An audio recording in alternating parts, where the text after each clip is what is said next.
პარასკევის ავამოა 11 საათი.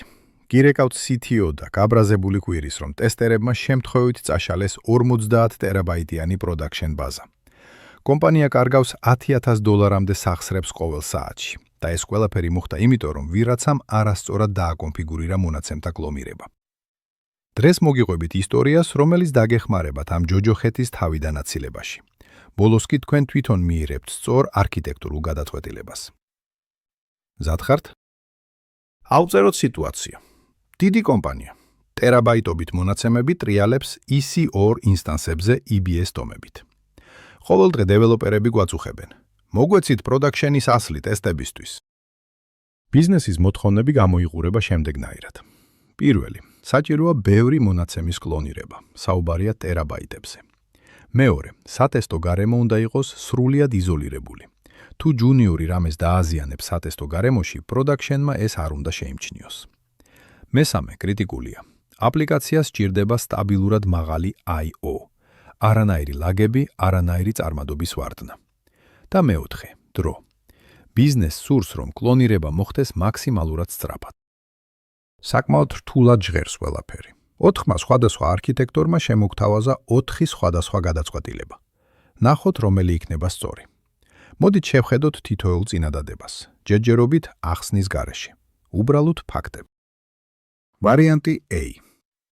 პირველი არქიტექტორი ამბობს.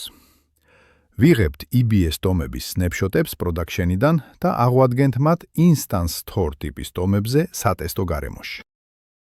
ვარიანტი B. მეორე არქიტექტორი გვთავაზობს შემდეგს. ვთავთ EBS multi-attach production ტომებზე, ვაკეთებთ სნეპშოტებს და შემდეგ იმავე production ტომებს ვაერთებთ სატესტო ინსტანსებს. ვარიანტი C.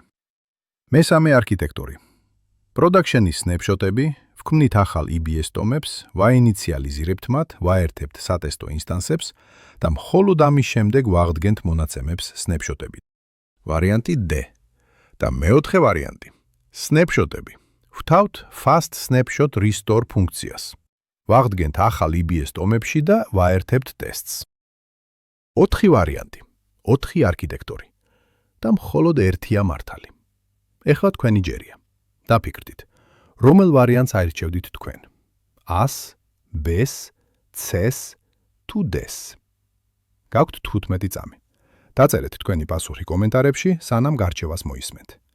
საინტერესოა, რამდენი თქვენდანი გამოიცნობს.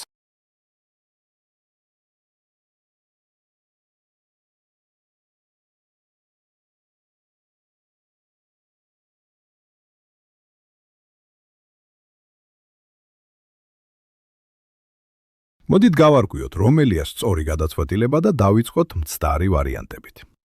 ვარიანტი A. Instance Store. მაცდურად ჟღერს. სწრაფი ლოკალური საცავი, დაბალი დაყოვნება. მაგრამ Instance Store არის ეფემერული საცავი. იცით რას ნიშნავს ეს? ეს ნიშნავს იმას, რომ როცა თქვენი EC2 ინსტანსი გაჩერდება ან გადაიტვირთება, ყველა მონაცემი გაქრება და დაიკარგება. თითქოს არც ყოფილა. და რაც მთავარია, თქვენ ფიზიკურად ვერ აღადგენთ EBS snapshots Instance Store-ზე. ანუ ეს ტექნიკურადაც შეუძლებელია. ვარიანტი A. არ ვარგა. ვარიანტი B. ეს ვარიანტი პირდაპირ გზაა ჯოჯოხეთისკენ, რომელზეც თავიდან ვახსენე.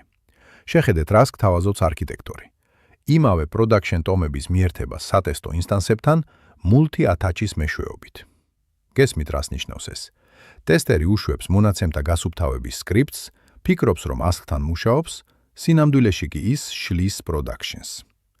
Multi-attach ეს ძლიერი ფუნქცია, მაგრამ ის შექმნილია კლასტერებისთვის, სადაც საჭიროა ერთდროული წვდომა. ის არ არის განკუთვნილი გარემოების იზოლაციისთვის.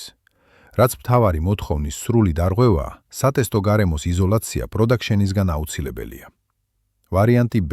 კატეგორიულად არა. ეს არქიტექტორი მოგზავნილი ხომ არაა ისე? ვარიანტი D ეშმაკურია. ბევრმა თქვენგანმა ალბათ ის აირჩია და მესმის რატომაც. Fast Snapshot Restore ეს მართლაც კარგი AWS ფუნქცია. ის გვაცილებს იმ ეგრეთ წოდებულ ზარმაც ჩატვირთვას, როცა მონაცემები S3-დან დაიკაჩება პირველი მიმართვისას. FSR-ით ტომი მაშინვე მზადაა სრული სიჩქარით მუშაობისთვის. მაგრამ არის ორი დიდი პრობლემა. პირველი პრობლემაა ხარჯი. FSR სერვისი ფასიანია ყოველი საათი მუშაობისთვის თითოეულ ხელმისაწვდომობის ზონაში. დიდი მოცულობის მონაცემებისთვის ხარჯი შეიძლება იყოს შთამბეჭდავი. მეორე პრობლემა, ეს არ არის ყველაზე სწრაფი გზა კლონირებისთვის. FSR ოპტიმიზირებულია ისეთი სცენარებისთვის, როცა გჭირდებათ სწრაფად აწიოთ ტომის სნეპშოტიდან და მაშინვე მიიღოთ მაღალი წარმადობა. მაგრამ თუ თქვენი მიზანია კლონირების დროის მინიმიზაცია, არსებობს უკეთესი გზაც. ვარიანტი D მუშაობს, მაგრამ ეს არ არის საუკეთესო გადაწყვეტილება ჩვენი кейსისთვის. სწორი გადაწყვეტილებაა ვარიანტი C. მოდით განვიხილოთ რატო. ნაბიჯი პირველი. ვაკეთკეთებთ production ტომების სნეპშოტებს. ეს მოქმედება სწრაფია, იაფია და არ მოქმედებს production-ის წარმადობაზე. ნაბიჯი მეორე. ვქმნით ახალ EBS ტომებს, სრულიად განცალკევებულებს.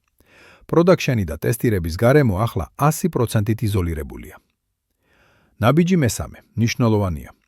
ინიციალიზაციას უკეთებთ ამ ტომებს მონაცემთა აღდგენამდე. რა არის ინიციალიზაცია? ეს პროცესია, რომელიც აიძულებს AWS წინასწარ მოამზადოს მონაცემთა ყველა ბლოკი. იმის ნაცვლად, რომ დავკაჩოთ მონაცემები, ეს სამიდან ყოველი მიმართვისას ვაკეთებთ ამას ერთხელ, დაწყებისთანავე და მთლიანად. შედეგად, როცა ტესტერები დაიწყებენ მუშაობას, მათ ექნებათ სტაბილურად მაღალი I/O პირველივე წამიდან. არანაირი ვარდნა, წაშლა ან რაიმე სიურპრიზი. რა ვისწავლეთ დღეს? ეკრანზე სამი ძირითადი დასკვნა. პირველი. Instance Story არ არის ადგილი მნიშვნელოვანი მონაცემებისთვის. მეორე. Multi-attach-ი არ არის ინსტრუმენტი გარემოების იზოლაციისთვის. მესამე. EBS ტომების ინიციალიზაცია თქვენი საუკეთესო მეგობარია, როცა გჭირდებათ სტაბილური წარმადობა. დაწერეთ კომენტარებში, გამოიცანით თუ არა სწორი პასუხი. შევხვდებით შემდეგ ვიდეოში და დაიმახსოვრეთ, სწორი არქიტექტურა დღისით, საწინდარია 7 ძილის ღამით.